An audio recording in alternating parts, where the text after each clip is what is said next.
अस्सलाम वालेकुम। आज की वीडियो में मैं आपको एक मजाकिया किस्सा सुनाऊंगी। वीडियो शुरू करने से पहले चैनल को सब्सक्राइब कर लें और बेल आइकन को प्रेस कर दें ताकि आने वाली वीडियो का नोटिफिकेशन आपको सबसे पहले मिल जाए। पुरानी बात है, अभी मोबाइल फ़ोन का रिवाज नहीं आया था। यूनिवर्सिटी के हॉस्टल में एक ज़माने की PTCL के 2 फ़ोन थे। जब मौका मिलता ऐसे ही इधर उधर का नंबर मिलाते कि शायद किसी महविश से बात हो जाए। हमारे 2-3 दोस्तों की इसी तरह दोस्ती हो चुकी थी और वो इस बात पर बहुत नाज़ा थे।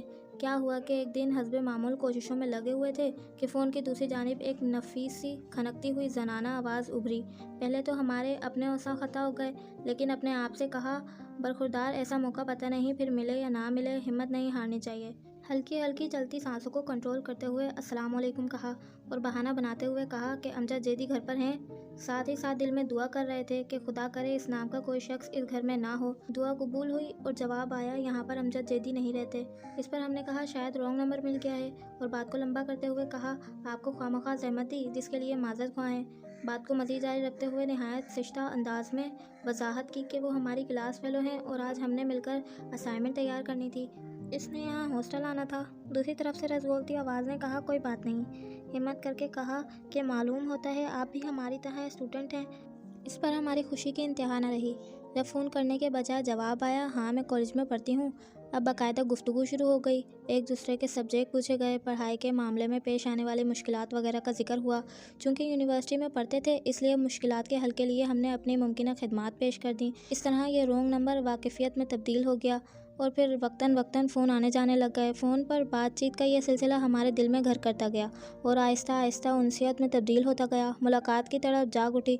इस पर अपने एक जहाँ दीदा क्लास फेलो से मशवरा किया तो पहले उसने मजाक उड़ाया कि चूटी के भी पर निकल आए हैं। बाद में मशवरा दिया कि अब बिला झिझक मुलाकात की बात कर दी जाए और इजहार मोहब्बत कर दिया जाए। देहाती बंदे में घबराहट होती है।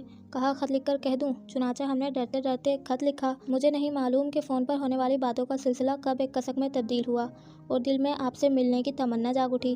क्या आप इस सूरत हाल में मेरी मदद कर सकती हैं? खातिर ख्वाह और मुस्बत जवाब आया और कहा गया कि पहले हम इनकी गली का चक्कर लगाएं। वो हमें देखना चाह रही थी। इस पर हम खिल उठे, मगर मसला ये हुआ कि गुर्बत के मारे हमारे पास ना तो ढंग के कपड़े थे और ना कोई सवारी, और हम पहला इंप्रेशन ख़राब नहीं करना चाहते थे क्योंकि हमने कह रखा था क्योंकि हम एक वजिया नौजवान हैं जिसकी शक्ल वहीद मुराद से मिलती है और इसकी तरह फ़ैशन करते हैं। दोस्तों से मिन्नत करके एक अच्छी रंगीन धारियों वाली इम्पोर्टेंट कमीज़ और फैशनेबल जीन्स की पैंट ली। सवारी के सिलसिले में एक दोस्त ने मेहरबानी की और अपनी मोटरसाइकिल दे दी, लेकिन चूँकि हमें चलानी नहीं आती थी इसी दोस्त से अर्ज़ किया कि वो हमें वहाँ ले जाए। कुछ रदकत के बाद हमारी हालत पर तरस खाकर राज़ी हो गया। रिमशा से वक्त और दिन तय किया। निशानी के तौर पर मोटरसाइकिल का नंबर भी बता दिया ताकि पहचानने में कोई दिक्कत ना हो। मुकर्ररा दिन को मांगे की रंगीन कमीज़ और ब्लू जीन्स पहनी। एक दोस्त की फैशनी गॉगल आंखों पर चढ़ाए और मांगे की मोटरसाइकिल पर ड्राइवर मोटरसाइकिल के मालिक के पीछे बैठकर इस एहतियात के साथ कोचा जाना को चल दिए कि उसके कपड़े और गेटअप बिल्कुल सादा और हमसे कमतर हों, क्योंकि कोई रिस्क नहीं लेना चाहते थे। हसीना बालकनी में खड़ी हमारी राह देख रही थी। आसमानी रंग के सूट में किसी अप्सरा से ज़्यादा खूबसूरत लग रही थी। मोटरसाइकिल को पहचान गई।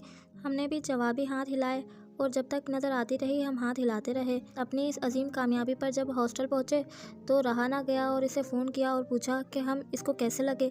उसकी आवाज़ में भी खुशी झलक रही थी। आप बहुत अच्छे और प्यारे लग रहे थे, लेकिन ये बंदर कौन था जो आपके पीछे बैठा हुआ था?